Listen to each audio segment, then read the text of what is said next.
지난 주말 맨유가 홈에서 브라이튼에게 3대1 정말 굴욕적인 패배를 당했는데 이 굴욕적인 패배에는 테나하 감독의 전술적인 실책이 어느 정도 존재하지 않나 싶거든요. 일단 지난 경기에서 맨유는 산초와 안토니가 7명단에서 빠져 있었기 때문에 오른쪽 측면 공격수가 없는 상태였죠. 그렇다고 가르나초나 펠리스트리를 믿기에는 실력이 약간 부족하기 때문에 어쩔 수 없이 테나하 감독이 오른쪽 측면 공격수가 없는 상태에서 전술을 짜야 됐어요.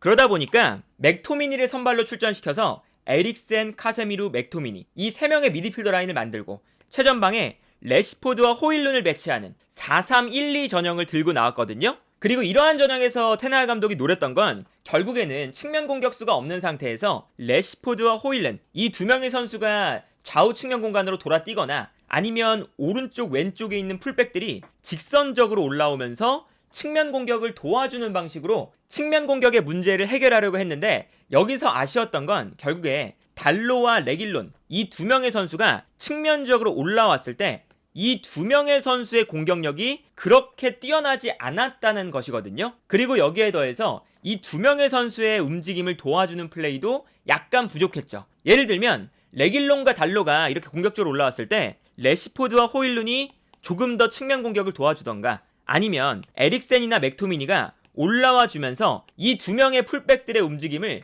조금 더 도와줬어야 됐거든요. 그런데 에릭센이나 맥토미니도 측면 공격을 그렇게 도와주는 유형의 플레이를 잘하는 선수들이 아니고 여기에 대해서 전방에 있는 레시포드와 호일룬도 측면 공격을 많이 도와주지 않다 보니까 달로와 레길론이 공격력이 좋은 풀백이라고 하더라도 솔로 플레이를 통해서 측면 공격을 이끌 만큼의 능력을 가진 선수들은 아니었기 때문에 두 선수가 측면에서 고립될 때가 많이 나왔었습니다. 그래서 예를 들면 테나하 감독이 이러한 공격 방식을 아마 원했을 거예요. 후방에서 볼을 잡았을 때 오른쪽에 있는 달로가 직선적으로 뛰어나가고 있고 이미 왼쪽에서는 레길론도 뛰어 올라가고 있었거든요. 이때 측면으로 빠르게 패스를 보내주고요. 달로가 오른쪽 측면으로 패스가 넘어왔을 때 측면으로 빠르게 올라가주면서 오른쪽 측면 공격을 주도하고 있죠. 그리고 이때 달로가 중앙 지역으로 패스를 보내주거든요.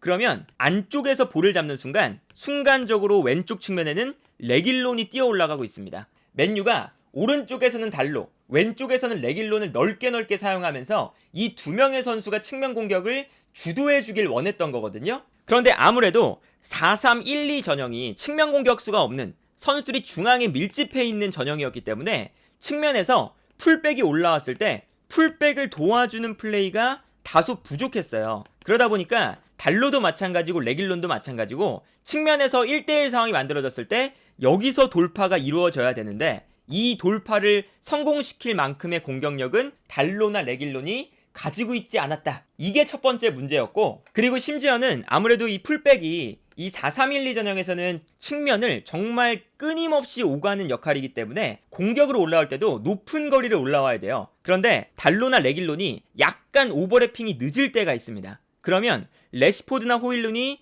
측면으로 돌아뛰었을 때 이번에는 호일룬과 레시포드가 달로와 레길론의 지원을 받지 못해서 약간 고립되는 장면도 나왔었어요. 예를 들면 이런 장면이라고 할 수 있겠죠. 레시포드가 순간적으로 오른쪽 측면으로 돌아뛰고 있는 장면인데 이때 달로가 너무 뒤에 있었기 때문에 레시포드를 제대로 지원해주지 못하고 있는 장면을 볼 수가 있습니다. 이러면 사실 4-3-1-2 전형을 사용하는 이유가 없거든요. 4-3-1-2 전형은 아무래도 풀백이 이 측면 공간을 넓게 돌아다닐 수밖에 없기 때문에 풀백의 역량이 너무나도 중요한데 레길론과 달로가 이 넓은 공간을 커버하기에는 약간의 무리가 있었다 라고 볼 수가 있겠고 그리고 두 번째는 아마 테나하 감독이 4-3-1-2 전형을 구상했을 때 가장 중요한 선수로 생각했던 선수가 브루노 페르난데스였을 거거든요. 아무래도 중원에 선수 숫자가 많아지는 전형이기 때문에 후방에서 카세미루, 에릭센, 맥토미니 이 3명의 선수가 후방 빌드업을 담당하고 브루노 페르난데스가 약간 높은 지역에서 위치하게 되면 후방에서 전방으로 패스가 넘어왔을 때 브루노 페르난데스가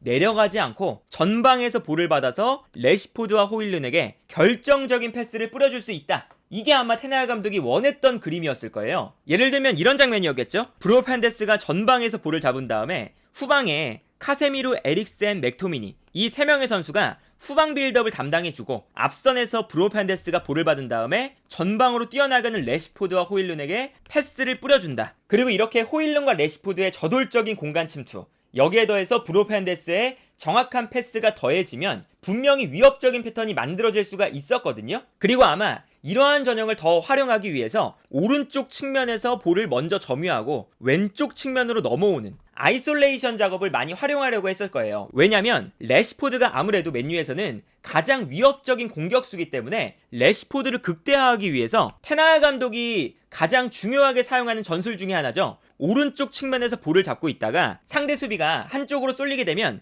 이때 브루노 판데스에게 패스를 보내주고 브루노 판데스가 넓게 움직여준 래시포드에게 또다시 패스를 넘겨주면서 순간적으로 넓은 공간에서 래시포드가 공간을 점유하게 되는 이러한 플레이를 아마 테나 감독도 생각을 했을 겁니다. 그래서 맨유가 브라이튼과의 경기에서 이런 장면이 안 나왔던 게 아니에요. 오른쪽에서 볼을 잡고 있을 때 앞쪽에 있는 브루노 판데스에게 패스를 보내주고 그리고 그 순간 브라이튼의 선수들이 한쪽 측면에 쏠려 있으니까 브루노 판데스가 볼을 잡은 다음에 전방으로 뛰어나가는 래시포드에게 한 번에 방향전환 패스를 해준다. 그러면 순간적으로 브라이튼의 선수들이 한쪽 측면에 쏠려 있었기 때문에 이 패스가 한 번 넘어가는 순간 반대편에서 래시포드가 넓은 공간에서 상대 수비와 1대1 찬스를 맞이할 수가 있고 여기서 래시포드의 파괴력을 믿는 거거든요. 그런데 여기서 맨유의 가장 큰 문제는 뭐였냐면 오른쪽 라인에서 볼이 넘어와야 되는데 오른쪽 라인의 조합이 그렇게 빌드업에 강점이 있는 조합이 아니었습니다. 달로, 린델로프, 맥토미니, 카세미루 이 4명의 선수가 아무래도 오른쪽 라인에서는 가장 많은 볼을 소유하는 선수들인데 이 선수들이 브라이튼의 압박을 벗어나질 못했었어요. 그러다 보니까 여기서 문제는 뭐냐면 결국에는 브루노 판데스가 전방에 위치하지 않고 내려가서 볼을 받아줄 때가 많았습니다. 그리고 이렇게 브루노 판데스가 내려가게 되면 사실 브루노 판데스를 위쪽에 올려서 브루노 판데스가 뛰어나가는 래시포드와 호일룬에게 패스를 공급하겠다. 이 패턴이 성립될 수가 없는 거거든요. 그래서 예를 들면 계속 이런 장면들이 나올 때가 많았었어요. 오른쪽 라인에서 브루노 판데스가 약간 이상하리만큼 너무 내려가서 볼을 받고 후방에서 전방으로 패스를 뿌려주는 작업을 했었거든요. 그런데 이렇게 오른쪽 라인의 빌드업이 불안하다고 해서 브루노 판데스가 오른쪽으로 내려와서 빌드업에 가담을 하는 순간 브루노 판데스가 너무 낮은 위치에서 볼을 잡다 보니까 이 위치에서 패스를 뿌려주는 브루노 판데스는 상대팀 입장에서 전혀 위협적이지가 않죠. 그리고 여기에 대해서 아무래도 이 수비형 미드필더로 나오는 카세미루가 빌드업에 그렇게 좋은 선수가 아니다 보니까 카세미루의 빌드업을 도와주기 위해서 브루노 판데스가 또 내려올 때가 많았거든요. 그러다 보니까 이 장면에서도 결국에는 카세미루가 그렇게 빌드업에 좋은 선수가 아니라서 브루노 판데스가 내려가서 볼을 받으면 브루노 판데스가 또다시 너무 낮은 위치에서 볼을 받는 장면들이 나오게 되는 거죠. 그리고 4-3-1-2 전형에서 좌우 풀백이 높게 올라갔을 때 카세미루가 너무 넓은 공간을 커버를 해야 됐거든요. 아무래도 에릭센도 약간 올라가 있고 맥토민도 올라가 있다 보니까 카세미루의 커버 범위가 너무 넓었어요. 그런데 카세미루가 시즌 초반에 지금 컨디션도 매우 좋지 않은 상황인데 저렇게 넓은 공간을 커버하다 보니까 빌드업도 좋지 않고 그리고 커버에도 문제가 생겨서 이번 경기도 활약이 별로 좋지가 않았었죠. 그러다 보니까 테나 감독이 어떤 선택을 했냐면 카세미루를 빼고 한니발 메브리를 투입해서 브루노 판데스를 수비형 미드필더로 기용하기 시작합니다. 이것도 사실은 테나 감독이 후방 빌드업에 약간의 문제가 있으니까 어쩔 수 없이 내렸던 결론일 수도 있지만 브루노 판데스를 내리는 선택도 약간은 좋지 않았거든요. 물론 브루노 판데스가 내려가서 플레이하게 되면 후방 빌드업 과정이 훨씬 더 좋아지긴 하겠지만 당연히 브루노 판데스가 패스를 보내주는 거리가 멀어지면 멀어질수록 브루노 판데스의 패스가 위협적이지 않게 되면서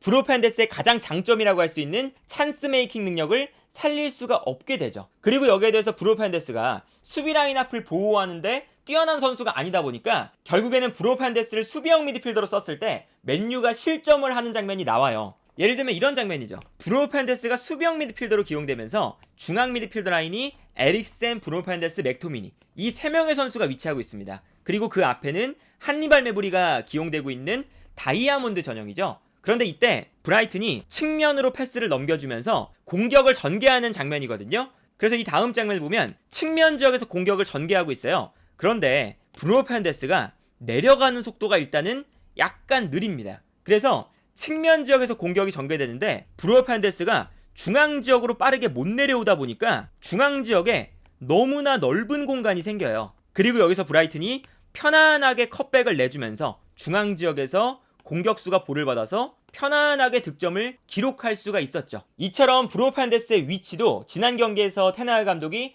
약간의 미스가 있었고요. 그리고 테나 감독이 4-3-1-2 전형을 사용했을 때 중앙 지역에서 4명의 미드필더 라인과 최전방 공격수 2명, 이 6명의 선수를 활용해서 중앙 지역에서 우위를 가져가려는 모습을 보여줬거든요. 그리고 포메이션적으로 4-3-1-2 전형이 아무래도 중앙 지역에 밀집되어 있는 전형이다 보니까 중앙 지역에 약간은 집중되어 있는 상태예요. 그런데 당연히 중앙 지역에 이렇게 선수들이 많이 모여 있다 보면 좌우 측면에는 공간이 다소 발생할 수밖에 없잖아요.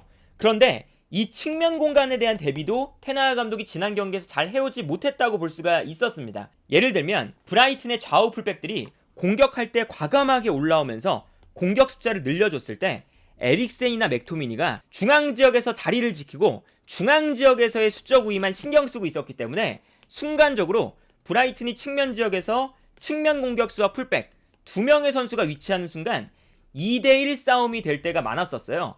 예를 들어서 첫 번째 실점 장면을 보면 맨유가 중앙 지역의 선수 숫자가 너무나도 많죠. 특히나 에릭센, 카세미루, 맥토미니, 브루 판데스 이 4명의 선수가 중앙 지역에 위치하면서 중앙 지역에서 공간을 내주지 않겠다, 이러한 모습을 만들고 있거든요. 그런데 이때 브라이튼의 측면 풀백이 순간적으로 올라오면서 측면 공간을 활용합니다. 그리고 측면 공격수는 중앙 지역으로 들어가면서 맨유의 왼쪽 풀백으로 나왔던 레길론을 안쪽으로 끌고 들어가죠. 그러다 보니까 측면 지역에서 너무나 편안하게 패스를 받을 수가 있었어요. 그런데 이렇게 측면 지역에서 브라이튼의 풀백이 올라와서 볼을 받는 순간 측면 공간이 열리니까 맨유의 왼쪽 풀백이었던 레길론이 올라오는 풀백을 막기 위해서 끌려나갈 수밖에 없죠. 그런데 이렇게 되면 브라이튼의 오른쪽 측면 공격수는 레길론이 풀백에게 유인되는 순간 측면 공간으로 뛰어들어갈 수가 있거든요. 그러니까 이게 결국에는 2대1 상황이 만들어지는 거고, 그리고 이렇게 수비 라인이 2대1로 불리한 상황이 되니까 어쩔 수 없이